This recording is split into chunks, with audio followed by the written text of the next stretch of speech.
A Ukrainian defense official said today that the situation in Mariupol is difficult and hard. In fact, the port city on the Sea of Azov is surrounded and under constant bombardment by Russian forces. There's little food or water left for those who remain, and little ammunition for the Ukrainian forces. Meantime, atrocities committed by Russian troops continue to be unearthed across the region surrounding Kyiv. Amna Navaz begins our coverage. This morning, a familiar routine for residents near Kyiv: assess the damage and clear the debris from overnight blasts. Those explosions caught on security camera, reportedly some of the most powerful since Russian troops diverted forces from the Ukrainian capital earlier this month. The latest attack came shortly after Russia announced that the Moskva, its flagship in the Black Sea Fleet, sank while being towed for damages. A ceremony was held today to remember the historic cruiser. Even for those who have not been there, Moskva was a symbol for everyone, symbol of our power, our hope, the revival of the fleet in the 90s. It is a symbol of our engineering and scientific achievements, force of our arms. Ukrainian leaders took credit for its destruction, and U.S. officials today confirmed to PBS NewsHour 2 Ukrainian missiles led to the sinking. The Russian Defense Ministry rejected that narrative, but still promised a response to Ukrainian attacks, including another strike they said they carried out last night. The number and scale of missile strikes against targets in Kyiv will increase in response to any terrorist attacks or sabotage committed by the Kyiv nationalist regime on the Russian territory. Meanwhile, some 120,000 residents still remain in an almost unrecognizable Mariupol. Mikhail now lives in a garage with his wife and is trying to get out of the city. We came to see our daughter, and the bombing started. We got in a basement, but my wife can barely walk. With the war entering its 51st day, Ukrainian President Volodymyr Zelensky addressed the country and the world last night, commending his people for withstanding weeks of brutality and pushing for tougher sanctions against Moscow. These 50 days showed me world leaders in a different way. The countries are different. I have seen great generosity of those who are not rich themselves. I have seen extraordinary determination by those who world leaders usually didn't take seriously.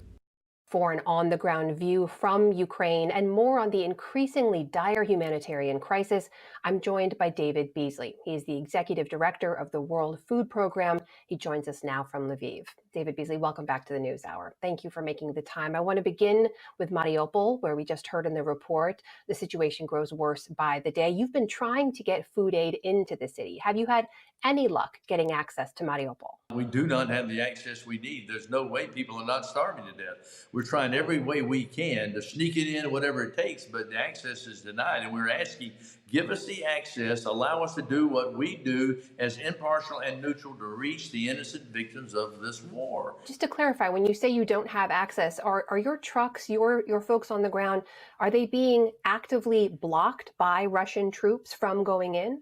We are not allowed to go in. That's the bottom line. We've got the trucks, we've got the vehicles, we have the food. We just need the access. It isn't any more complicated than that. So tell me what it would take to get that access, and what other cities do you need to get to that you haven't been able to get to yet? Well, particularly in the eastern side of Ukraine, where several cities are blocked, or if we can get the access we need, we can move the food supplies in. I mean, it's a war zone. We understand it's complex. But you know, we work 80% of our operations are in war zones, areas of conflict. We have experience in how to do this. We know how to do it in such a way that we reach innocent people. So we're just asking, please give us the access we need. So who needs to grant that access? Who are you making that request to? I've already written and spoken to Russian leadership about this, and we're saying, please, we need it now. People are starving. And have you gotten any response or any indication from them that that access will be granted anytime soon? No.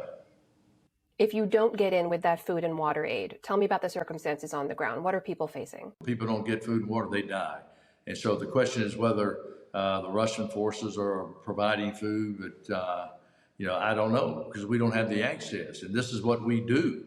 Hey, David, I have to ask you, we've spoken on so many occasions when you're in many different nations trying to get aid to people who need it. You sound incredibly frustrated right now. Is this like any other situation you've been in trying to get that food and water aid to people? You know, we've run this situation in times before, whether it's in Syria or Ethiopia or Afghanistan, but we keep pounding the pavement, we keep pounding the doors, and usually we'll find a breakthrough.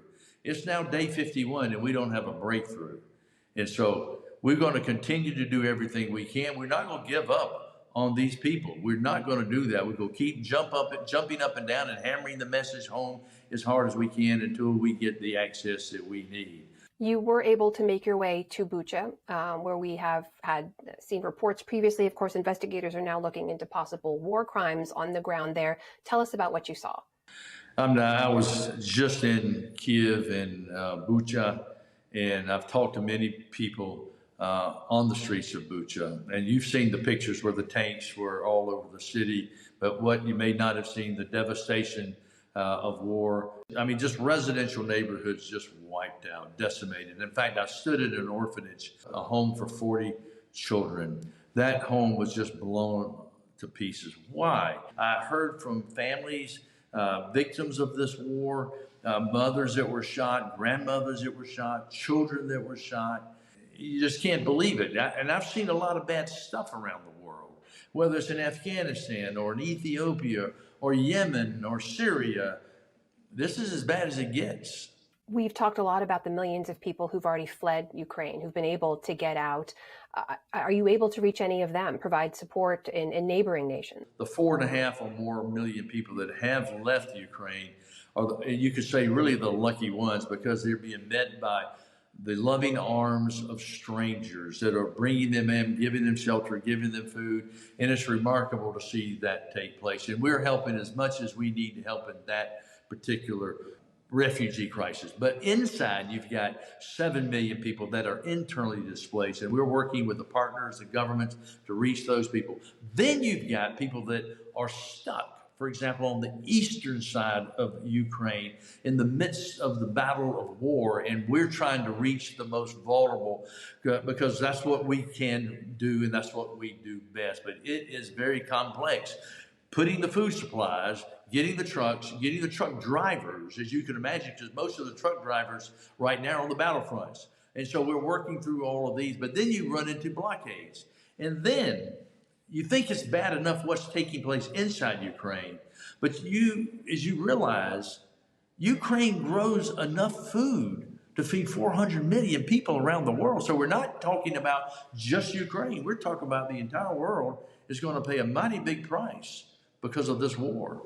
And we've already seen, of course, the war has exacerbated shortages, food shortages. We know about an incredible amount of grain that comes from Ukraine and Russia both. Is that having an impact even on your ability to get those kinds of supplies that you need to deliver aid? Yeah, I know. We feed, at the World Food Program, about 125 million people during the year. We buy 50% of our grain from Ukraine. We are already seeing increase in fuel costs, food costs, shipping costs, to the extent of an additional operational cost per month for the World Food Program, $71 million. So $850 million impact on our operational expense. That means 4 or 5 million people less will get food. That's just our operations.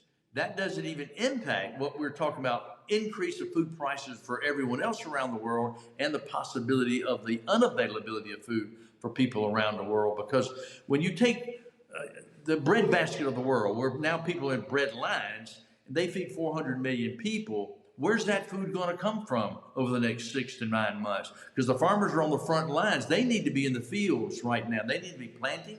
They need to be putting out fertilizers. They need to be ready to harvest. And then we need for the ports to be open, because the ports are shut down. And it's through those ports that 400 million people are fed. And so it's going to have a global impact on everyone around the world, but especially the poorest of the poor. And so here's what's going to happen.